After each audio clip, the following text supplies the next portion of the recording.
لبیک یا حسین لبیک یا حسین لا حول ولا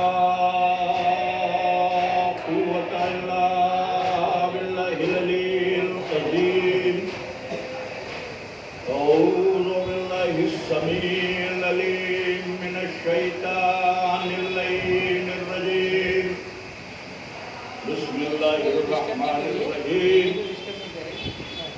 الحمد لله رب العالمين والصلاة والسلام على أشرف الأنبياء والمرسلين سيدنا ونبينا وشفيعنا ومولانا ومقتدانا بالقاسم محمد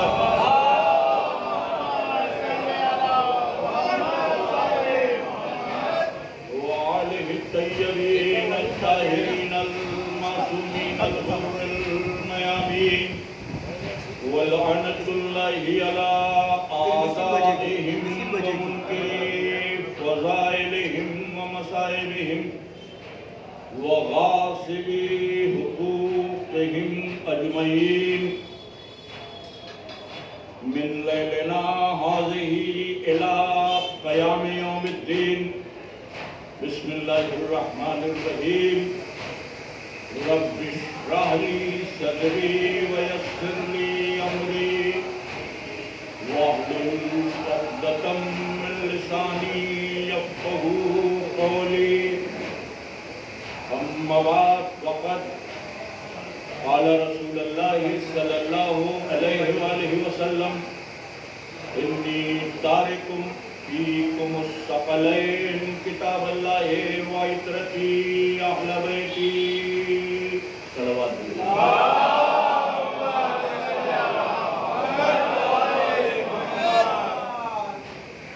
برادران ایمانی حدیث ثقلین جس کو سرنامہ قرار دیا اور جس کے ذیل میں مسلسل آپ کی خدمت میں گفتگو کی گئی اور آج ہم بات چیت کے آخری مرحلے میں آ گئے. اس حدیث کا جو مرکزی پیغام تھا وہ پہنچانے کی کوشش کی گئی اور آپ کے وسیلے سے آپ کے حوالے سے یہ پیغام پوری امت تک پہنچے اس بات کی صحیح کی گئی. اور یہی میں نے عرض کیا کہ اللہ کے رسول اپنے بعد اپنی امت کو لاوارث چھوڑ کر نہیں گئے. امت کو دو مضبوط وسیلے عطا فرمائے. ایک وسیلے کا نام قرآن ہے اور دوسرے وسیلے کا نام علم ہے. اگر ان کے حصار میں امت نے اپنی زندگی گزاری ہوتی تو آج شاید تاریخ کا دھارا کچھ اور ہوتا اور حالات کچھ اور ہوتے. اگر قرآن اور اہل بیت سے کامل وابستگی ہوتی تو امت مسلمہ عالم انسانیت کی قیادت کر رہی ہے. آج اختیار اس منصب پر نہ ہوتے آج اسلامی ملکوں کو روس اور امریکہ کا دستگیر نہ ہونا پڑتا.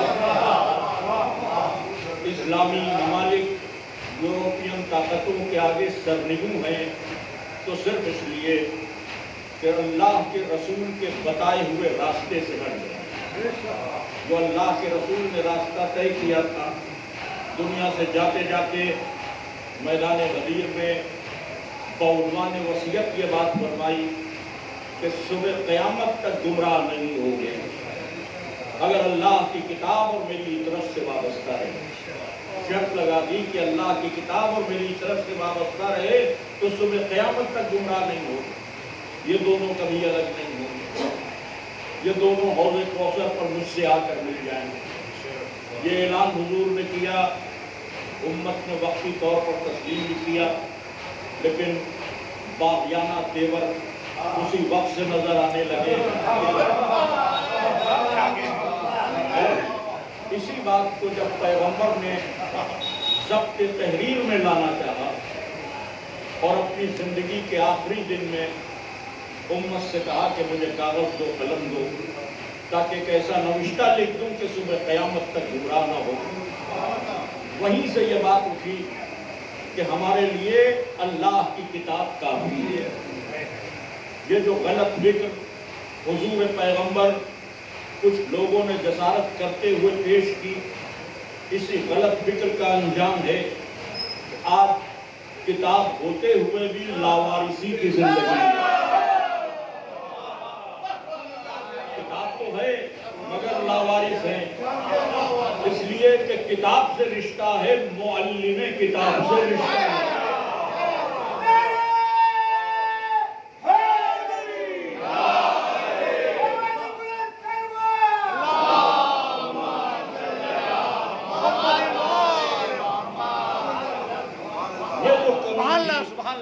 معلم کتاب کی کمی، اس کمی کا ازالہ یوں کیا گیا کہ جو رسول کے صحبت یافتہ تھے، کہا گیا ان سے مدد لے لی جائے گی، ان سے سہارا لے لیا جائے گا، تو جتنی ان کی حیثیت تھی اتنی ہی تو مدد کر سکتے تھے، اس سے آگے مدد کرنا ان کے بس کی بات نہیں۔ ہر انسان کی ایک کیپیسٹی ہوتی ہے اور اسی حد میں وہ مدد کرتا ہے۔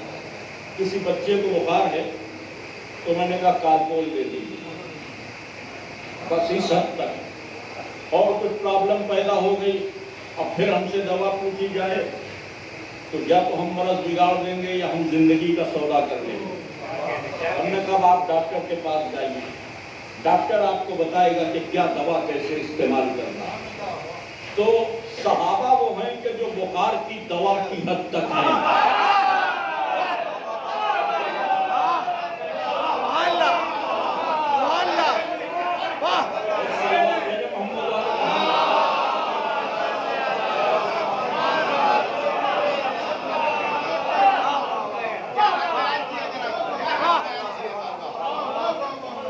جب مرض بگڑنے لگے گا تو پھر وہی کام آئیں گے جو روحانی حکمت والے ہیں،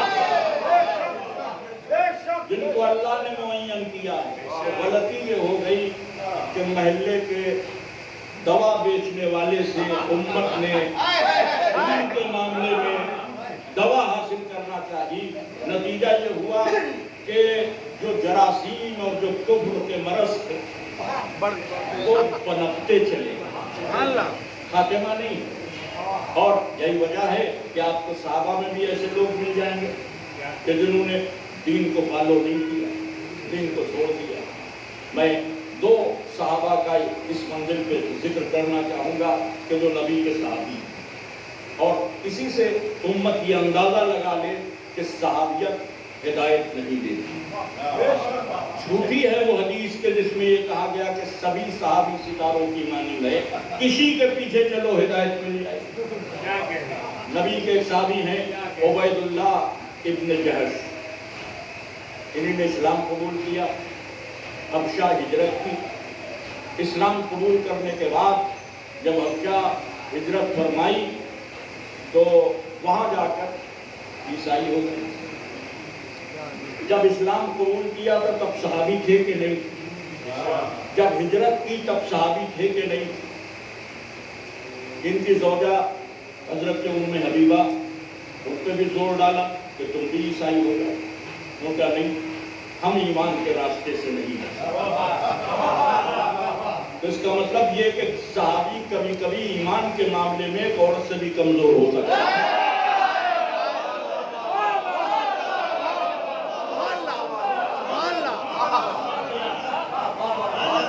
اور ان کی زوجہ نے اسلام نہیں قبول کیا، عیسائیت کو نہیں قبول کیا، پریشانی اٹھائی۔ زوجہ کے جو والدین تھے وہ کافی تھے، انہوں نے کہا کہ اب تو تمہارا شوہر عیسائی ہو گیا، تمہارا اس سے رابطہ بھی ٹوٹ گیا، لہذا آ جاؤ، اپنے پرانے مذہب پر آ جاؤ، اس کے لیے بھی نہیں تیار۔ چنانچہ صلہ یہ ہوا کہ پیغمبر اکرم سے ان کا نکاح ہوا، جو ایک عام صحابی کی زوجہ تھی وہ نبی کی زوجہ بن کے امت کی ماں بن گئی۔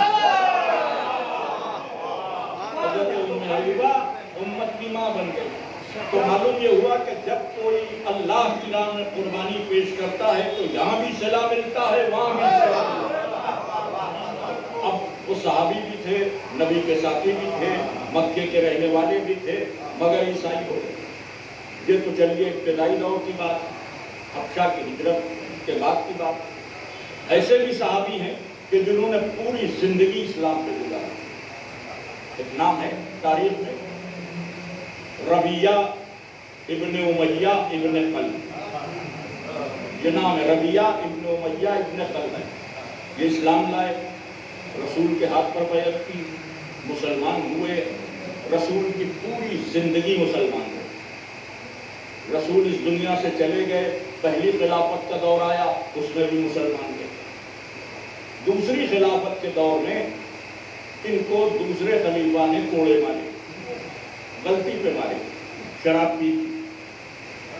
پی تو کوڑے مارے گئے. اور یہ حکم نافذ کیا دوسرے خلیفہ نے کہ تم مدینے میں نہیں رہ سکتے، تم شراب پی، تم خیبر کی طرف چلے جاؤ. وہ ہجرت کر کے شام کی طرف چلے گئے اور پھر وہاں سے قیصر روم کے دربار میں چلے گئے. وہاں کا جو بادشاہ تھا ہرقل، جس کا ہرکلس بھی کہہ سکتے، اس کے ہاتھوں پہ عیسائیت قبول کر، یعنی نبی کے دور میں مسلمان رہے، پہلے خلیفہ کے دور میں مسلمان رہے، دوسرے خلیفہ کے دور میں مسلمان رہے.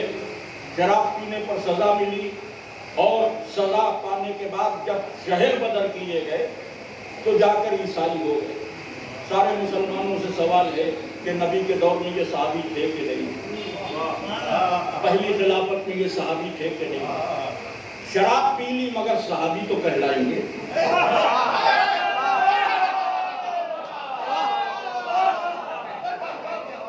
بھئی ہے کسی صاحب قلم میں طاقت کے جو صحابیت سے خارج کر کے؟ جب تک مسلمان رہے تب تک صحابی ہیں. ہاں جب اسلام سے خارج ہو کر عیسائی ہوئے تو صحابیت سے نکل گئے. اس کا مطلب یہ کہ صحابی ہونے کی کم سے کم شرط یہ ہے کہ مسلمان رہے. کم سے کم شرط یہ ہے کہ مسلمان رہے. اگر اسلام پر مر جاتے تو آج بھی ان کا شمار صحابیوں میں ہوتا. لاکھ شراب پی لی، بڑوں بڑوں نے شراب پی، رضی اللہ کہلا رہے ہیں.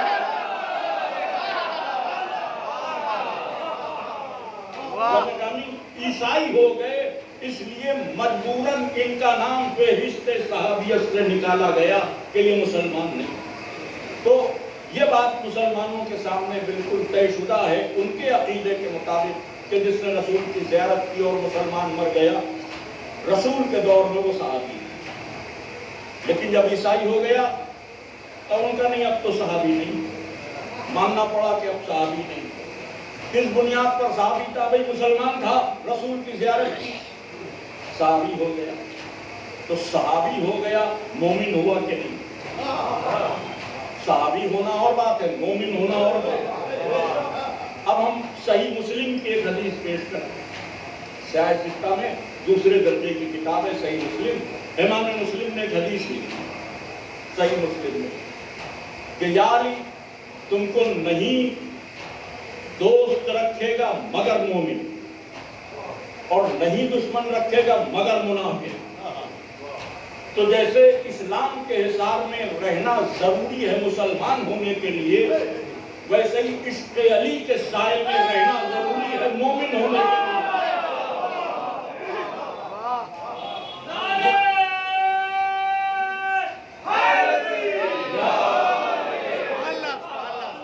تو یہ حدیث ہم کو یہ سبق دیتی ہے جو صحیح مسلم میں موجود ہے کہ صحابی تو ہو سکتا ہے، ضروری نہیں ہے کہ مومن ہو. مومن اسی وقت ہوگا کہ جب علی کا عشق دل میں سجا لے. اس سے پہلے مومن ہونے کا کوئی امکان نہیں ہے. تو جیسے لا الہ الا اللہ کا اقرار، محمد الرسول اللہ کا اقرار مسلمان بناتا ہے، ویسے ہی علی ولی اللہ کا اقرار مومن بناتا ہے. مومن بناتا ہے. مومن ہونے کے لیے ضروری ہے کہ علی سے عشق ہو. مومن ہونے کے لیے ضروری ہے کہ علی سے محبت ہو. اور یہ سب آپ کے علماء نے اپنی کتابوں میں تحریر کیا ہے، کچھ اپنے گھر سے نہیں پڑھا جا رہا، کوئی اپنی طرف سے بات نہیں کی جا رہی۔ آپ کے یہ تو رافضی ہیں، جھوٹ بولتے ہیں۔ اے بھیا ہم رافضی ہو سکتے ہیں، امام مسلم تو رافضی نہیں تھے، امام بخاری تو رافضی نہیں تھے۔ اب اگر یہ لوگ کہہ رہے ہیں کہ علی کی محبت ایمان ہے، تو جس صحابی کے دل میں علی کی محبت ہے اسے مومن مانیے۔ اب جہاں محبت نہیں ہو تو صحابی مانیے مگر منافق مانیے۔ اور عالم اسلام کا یہ رویہ ہے کہ انہوں نے صحابی مان لیا، ایمان و نفاق میں فرق نہیں کیا، ایمان و نفاق میں فرق نہیں کیا۔ اب فرمائیں کہ جس کو صحابیت کا شرف حاصل ہو گیا اس کے لیے لڑنے پہ تیار، اس کے لیے جان دینے پہ تیار ہے۔ رسول کے وہ صحابی جنہوں نے شراب پی، ربیعہ ابن امیہ ابن خلف، اگر یہ مسلمان رہتے تو شراب بھی پیتے، سب کچھ کرتے، اور اگر ان کی شراب پر کوئی شیعہ تنقید کرتا تو فتویٰ لگ جاتا کہ صحابی کی شان میں گستاخی کر رہا، صحابی کی شان میں گستاخی کر رہا۔ فرمائیں کہ فتوے ہم پر اسی بنیاد پہ لگتے۔ صاحب امیر معاویہ رضی اللہ تعالیٰ ہیں، نبی کے صحابی ہیں، مومنین کے ماموں ہیں، شیعہ ان کو نہیں مانتے۔ سوال یہ ہے کہ وہ کچھ بھی ہیں، ذاتی کردار میں کیا ہیں یہ بتا دیجیے۔ اگر کردار کی بنیاد پر اسلام کے دوست ہیں تو ہم سر جھکا لیں گے، لیکن پوری زندگی اگر عداوت اسلام میں بسر ہو گئی تو کاہے کے صحابی اور کاہے کے رضی اللہ۔ کس بات کے لیے؟ بھائی آپ اسلام کے اگر مددگار ہیں تو ہمارے ہیں، اور اگر آپ اسلام کے مخالف ہیں تو کتنی بڑی پوزیشن ہو آپ ہمارے نہیں ہو سکتے۔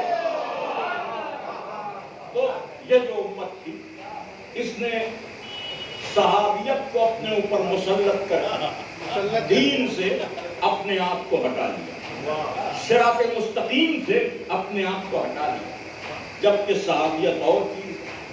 پیغمبر ہم کو اہل بیت کے حوالے کرتا۔ اگر آپ پیغمبر کی تاریخ پر نظر ڈالیں تو وہ صحابہ عظیم الشان ہیں کہ جنہوں نے جانثاری کے جذبے کے ساتھ اپنی جانوں کا نذرانہ پیش کیا، یا زندگی بھر پیغمبر کے دین کے وفادار ہیں، ان کو ہم آج بھی لاکھوں سلام کرتے ہیں، ہم ان کی آج بھی عزت و عظمت کے پوری طرح سے قائل ہیں۔ میں نے کسی دن مجلس میں عرض کیا تھا کہ اگر رسول کا وفادار ہے تو اس کے پیروں کی خاک اپنی سر پہ ڈالنے کو تیار ہے، صحابی ہے تو اس کے پیروں کی خاک اپنے سر پہ ڈالنے کو تیار ہے، لیکن اگر رسول کا غدار ہے تو اس کو اپنے پیر میں بھی جگہ دینے کو تیار ہے۔ بنیاد میرے رسول، بنیاد میرے رسول، جو وہ فرماتے ہیں وہی دین، جو وہ فرماتے ہیں وہی دین، جو وہ کرتے ہیں وہی مذہب ہے۔ امت رسول کے راستے سے کتنا ہے، کتنا دور ہو گئی۔ 1400 برس کی تاریخ گواہ، پہلی خلافت سے لے کر آج کے حد تک امت نے بڑا فاصلہ پیدا کر دیا۔ صرف حکومت، دو چیزوں پر امت کا پورا خیال تھا، حکومت اور حکومت کے لیے لفظ جہاد۔ یہ دو لفظ استعمال تاریخی طور پر۔ اسلامی نظام قائم ہوگا، دوسروں کو مسلمان کرنے کے لیے جہاد کیا جائے گا۔ جہاد کرنے تو چلے مگر اہل بیت سے چھوٹ گئے تھے، اس لیے جہاد کی حقیقت کو سمجھ ہی نہ سکے۔ جہاد کے معنی دوسروں سے لڑنا نہیں، جہاد اکبر تو اپنے آپ سے لڑنے کو کہا گیا۔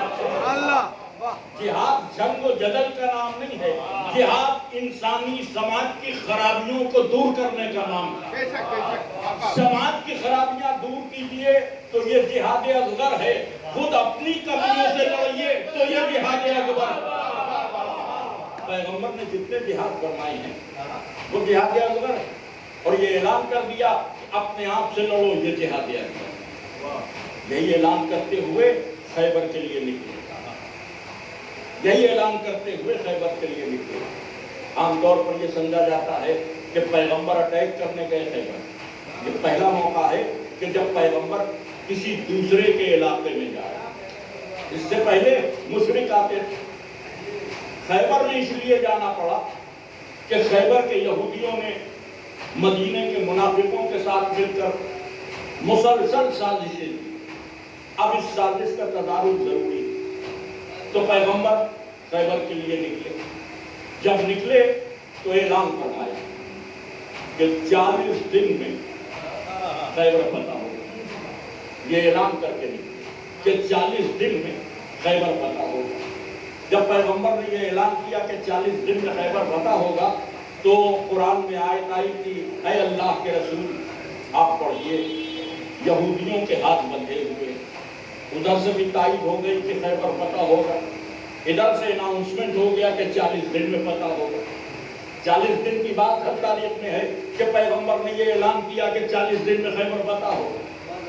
لیکن سوال یہ ہے کہ 39 دن تک کیا ہوتا رہا. سوال ہے کہ 39 دن تک کیا ہوتا رہا. 39 دن کی جو کیفیت ہے وہ بھی تو کبھی تاریخ میں پڑھیے کہ کیا ہوا. ہم پر الزام لگایا جاتا ہے کہ ہم فتنہ و فساد کی باتیں پڑھتے ہیں, ہم سے بڑا کوئی روادار نہیں ہے کہ ہم جب خیبر پڑھتے ہیں تو 40ویں دن کا حال پڑھتے ہیں, 39 دن کا تو حال ہی نہیں پڑھتے.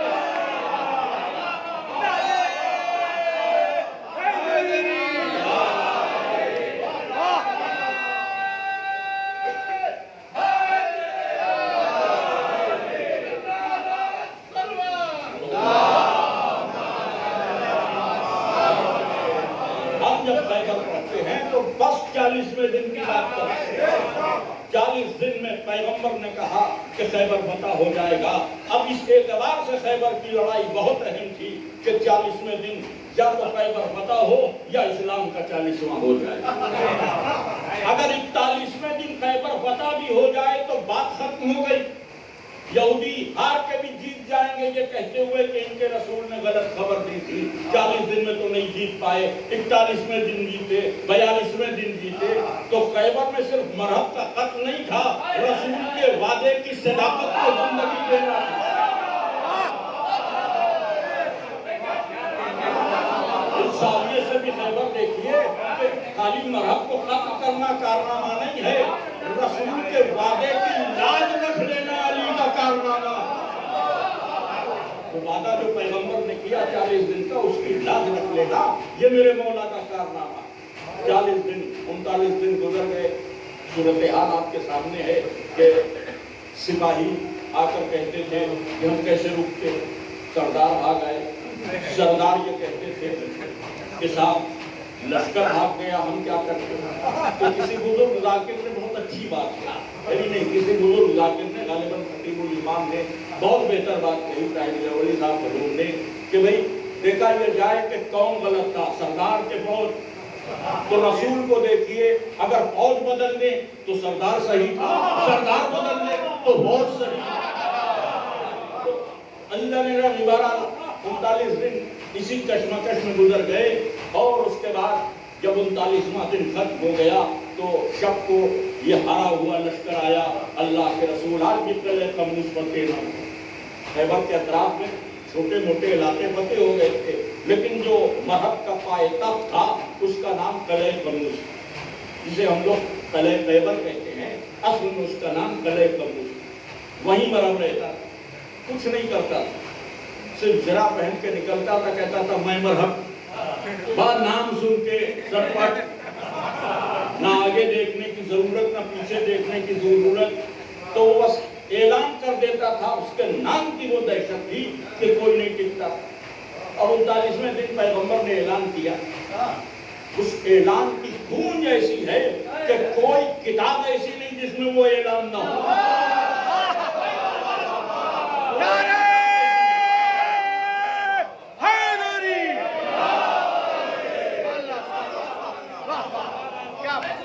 سب سے زیادہ اہل بیت اطہار کے فضائل کے ساتھ جو قطر بیعت کی ہے وہ امام بخاری نے کی ہے.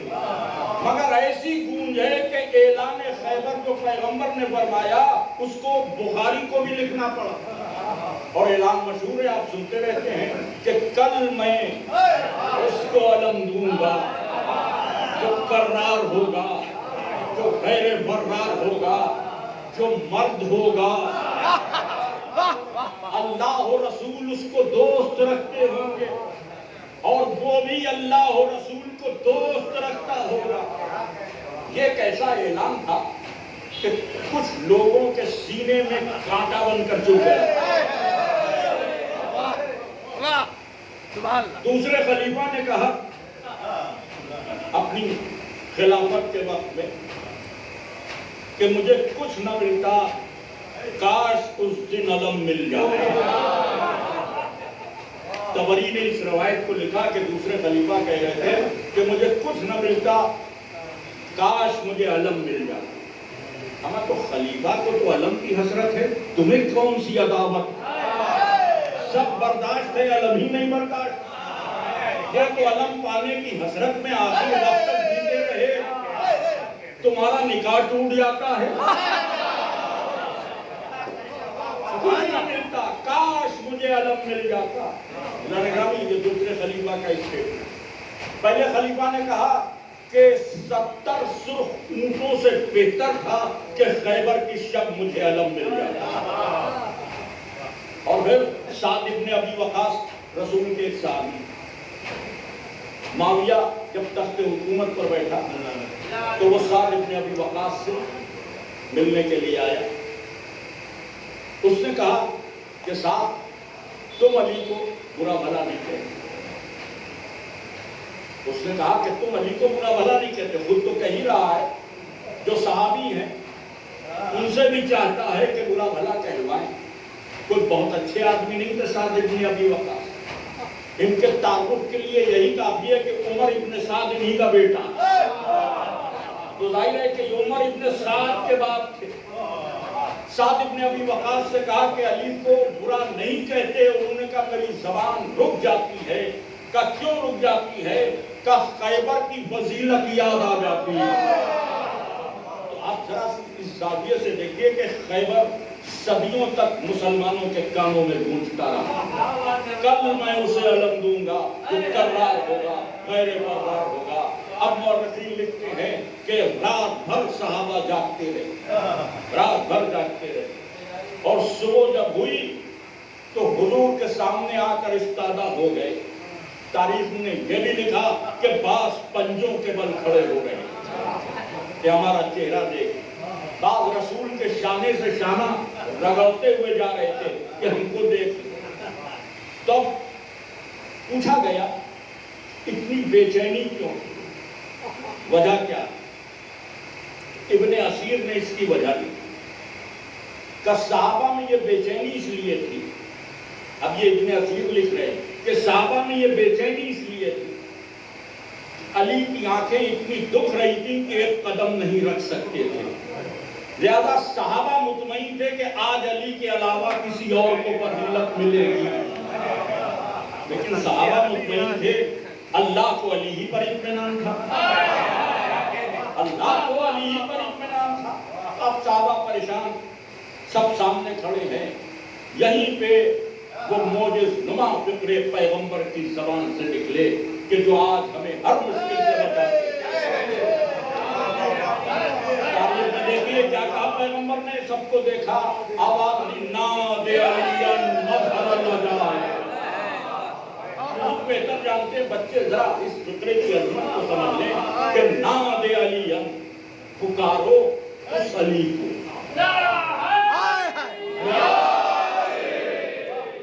پکارو اس علی کو، نادے علیاً مظہر لجائے. پکارو اس علی کو کہ جس سے عجیب باتیں ظاہر ہوتی ہیں. ہمارے آپ کے عجائب نہیں، پیغمبر کے عجائب. پکارو اس علی کو کہ جس سے عجیب باتیں ظاہر ہوتی. علی کو مظہر العجائب کہا گیا. تاریخ انسانیت میں کسی نبی نے کسی وصی کو کبھی مظہر العجائب نہیں کہا، کیونکہ نبی خود مظہر العجائب ہوتا ہے. لیکن یہ پہلا اور آخری مرحلہ ہے کہ ایک نبی اپنے وصی کو مظہر العجائب کہتا. علی مظہر العجائب کہا تو گیا خیبر میں، لیکن جب ہم نے سوچنا شروع کیا کہ کیا علی خیبر ہی میں مظہر العجائب، تو یقین جانیے کہ فہرست نہ مرتب ہو پائی علی کہاں کہاں مظہر العجائب. علی وضعوں میں مظہر العجائب، ہواؤں میں مظہر العجائب، خلاؤں میں مظہر العجائب، ناسوت میں مظہر العجائب، لاہوت میں مظہر العجائب، ملک میں مظہر العجائب، ملکوت میں مظہر العجائب.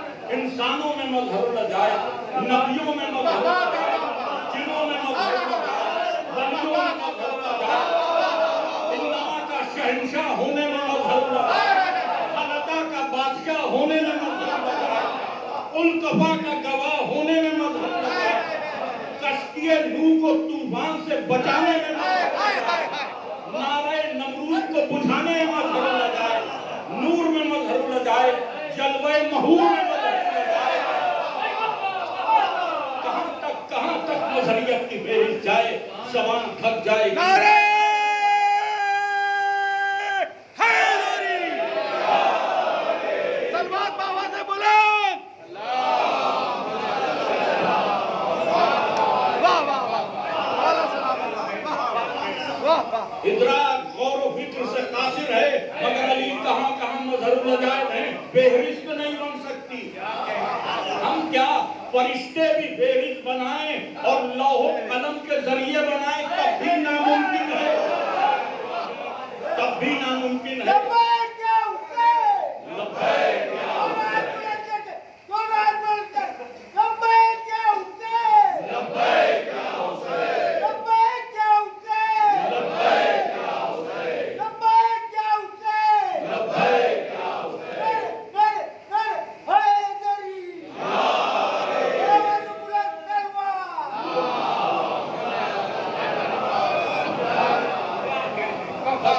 انتہا یہ ہے کہ انسان کی شخصیت دنیا میں آنے کے بعد طے ہوئی، انسان کی فضیلت دنیا میں آنے کے بعد اس کے گرد طواف کرتی ہے۔ علی ذات گرامی کا نام ہے کہ ماں کے شکم میں بھی مظہر لجائے۔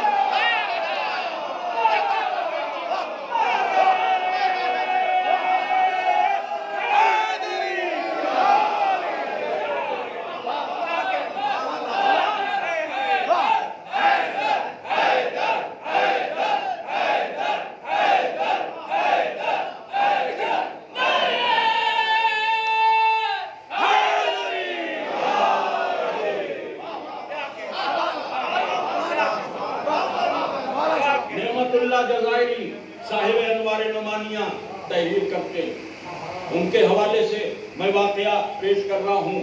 وہ اس واقعے کو علماء اہل سنت نے بھی اپنی کتابوں میں لکھا۔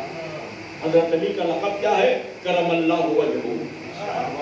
دوسرے حضرات جب کہتے ہیں تو کرم اللہ وجہہ، تو وہ کہتے ہیں کہ علی کو کرم اللہ وجہہ اس لیے کہتے ہیں کہ جب علی شکم مادر میں تھے۔ اب وہ جو روایت بیان کرتے ہیں وہ ہمارے عقیدے کے ایک دم خلاف۔ نعوذ باللہ، جناب فاطمہ بنت اسد خانہ کعبہ کے بتوں کے آگے سجدہ ریز نہیں ہو پاتی، یعنی علی شکم مادر ہی میں بتوں کے آگے سر جھکانے کو راضی نہیں تھے، اسی لیے سب صحابی رضی اللہ ہیں، علی کرم اللہ وجہہ۔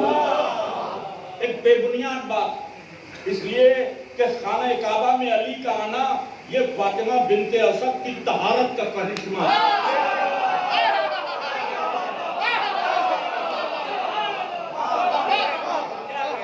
لیکن انوار نعمانیہ میں لکھا ہے جو حقیقی واقعہ ہے، جس کو علماء اہل سنت نے بھی تحریر کیا کہ مولائے متقیان شکم مادر میں مظہر لجائز بھی ہیں، کرم اللہ وجہہ، اس لیے کہ جب شکم میں تھے تو جب نبی گھر میں آتے تو بی بی فاطمہ بنت اسد برائے تعظیم اٹھ جاتی، تو رسول یہ فرماتے تھے کہ اے چچی آپ بزرگ میری ماں کی طرح ہیں اور آپ کی شفقتیں ماں کی طرح مجھ پر ہیں، آپ میری تعظیم نہ کیا جائے۔ ابھی رسالت کا اعلان نہیں ہوا، تعظیم رسالت واجب نہیں ہوئی، تو جناب فاطمہ بنت اسد کہتی تھی میں نہیں، میرے پیٹ میں جو بچہ ہے یہ مجبور کرتا ہے، آپ جب آئیں تو میں تعظیم کے لیے اٹھ جاؤں۔ تو یہ بات لوگوں میں مشہور ہوئی کہ ابو طالب کا ایک ایسا بچہ دنیا میں آنے والا ہے کہ جو ماں کے پیٹ میں صاحب اعجاز ہے۔ اس کو پرکھنے کے لیے کچھ عورتیں عرب کی جو وہیں قریش کی تھیں، جن کی تعداد 10 لکھی گئی تاریخ، 10 عورتیں آئیں، فاطمہ بنت اسد کے گرد بیٹھ گئی، بازو کو دبا لیا، 10 عورتیں، اور کہا گیا نبی سے کہ اب آپ آئیے۔